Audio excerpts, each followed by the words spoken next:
ಯಾವುದೇ ಭ್ರಷ್ಟಾಚಾರ ನಿಗ್ರಹ ಮಾಡಬೇಕಾದ್ರೆ ತನಿಖೆಗಳು ನಡಿಬೇಕಾದ್ರೆ ಅದು ಪಾರದರ್ಶಕವಾಗಿ ನಡಿಬೇಕು ಅಂತಕ್ಕಂಥ ಎಲ್ಲರ ಆಶಯ ಆಗಿರುತ್ತೆ. There should not be any political game in this.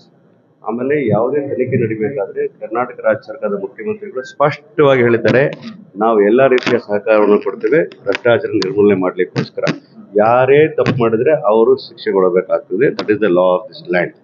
No doubt about it. ಈಗ ನಾಗೇಂದ್ರ ಅವ್ರನ್ನ ಕರ್ಕೊಂಡು ಹೋಗಿರ್ಬೋದು, ವಿಚಾರಣೆ ಮಾಡ್ತಾ ಇರ್ಬೋದು, ವಶಕ್ಕೆ ತಗೊಂಡಿರ್ಬೋದು, ಅವರು ಸತ್ಯದನ್ನ ಅವ್ರ ಮುಂದೆ ಪ್ರತಿಪಾದನೆ ಮಾಡಬೇಕಾಗ್ತದೆ. ಈ has to go through the process, no doubt about it. ಯಾವುದೇ ಕಾರಣಕ್ಕೂ ಕೂಡ ಇಲ್ಲಿ ರಾಜ್ಯ ಸರ್ಕಾರ ಬೇರೆ ಇದೆ, ಕೇಂದ್ರ ಸರ್ಕಾರ ಬೇರೆ ಇದೆ, ಹಾಗಾಗಿ ಈ ಸರ್ಕಾರ ಮಣಿಬೇಕು ಅನ್ನೋ ದೃಷ್ಟಿಕೋನ ಇದ್ದಿದ್ದೇ ಆದ್ರೆ ದಟ್ ಬಿಕಮ್ಸ್ ರಾಂಗ್. ಅದನ್ನ ನಾವು ಒಪ್ಲಿಕ್ಕೆ ಸಾಧ್ಯ ಇಲ್ಲ. ಇದು ರಾಜಕೀಯ ಪ್ರೇರಿತವಾಗಿ ಇರಬಾರ್ದು. ಯಾವುದೇ ಇದ್ರೂ ಕೂಡ ಪಾರದರ್ಶಕ ಕೆಲಸ ಮಾಡಬೇಕು. ಯಾರೇ ತಪ್ಪು ಮಾಡಿ ಅಧಿಕಾರಿಗಳು, ಮೇಲ್ನೋಟಕ್ಕೆ ಅಧಿಕಾರಿಗಳು, ಅಲ್ಲಿರ್ತಕ್ಕಂಥವ್ರು, ನಿಗಮದಲ್ಲಿ ಕೆಲಸ ಮಾಡ್ತಾರೆ, MD ಇರ್ಬೋದು, ಬೇರೆ ಎಲ್ಲರೂ ಕೂಡ ಎಲ್ಲೋ ಒಂದ್ ಕಡೆ ಅದನ್ನ ತಪ್ಪು ಮಾಡಿರ್ತಕ್ಕ ಮೇಲ್ನೋಟಕ್ಕೆ ಕಾಣ್ತಾ ಇರ್ತಕ್ಕಂಥದ್ದು ನೋಡಿದಾಗ ಅವರು ಅದನ್ನ ಆನ್ಸರ್ ಮಾಡಬೇಕಾದ್ರೆ ಅವ್ರ ಜವಾಬ್ದಾರಿ ಆಗ್ತದೆ. ಯಾವುದೇ ಕಾರಣಕ್ಕೂ ಕೂಡ ನಾನು ನಿಗಮದ ಅಧ್ಯಕ್ಷರಾಗಿ ಕೆಲಸ ಮಾಡಿದ್ದೀನಿ, MLC ಆಗಿ ಕೆಲಸ ಮಾಡಿದ್ದೀನಿ, ನನಗೆ ಅರ್ಥ ಆಗ್ತದೆ. ಆದ್ರೆ ಒಂದು ತಿಳ್ಕೋಬೇಕು, ರಾಜಕೀಯವಾಗಿ ಬಿಜೆಪಿ ಅವ್ರು ಮಾಡ್ತಾ ಇರ್ತಾರೆ ಹೇಳಿಕೆಲ್ಲ ನಾನು ಖಂಡಿಸ್ತೇನೆ. ಕಾರಣ ಏನು ಅಂತಂದ್ರೆ ಎಲ್ಲ ಫೈನಾನ್ಸ್ ಮಿನಿಸ್ಟರ್ ಜವಾಬ್ದಾರಿ, ಫೈನಾನ್ಸ್ ಡಿಪಾರ್ಟ್ಮೆಂಟ್ ಜವಾಬ್ದಾರಿ.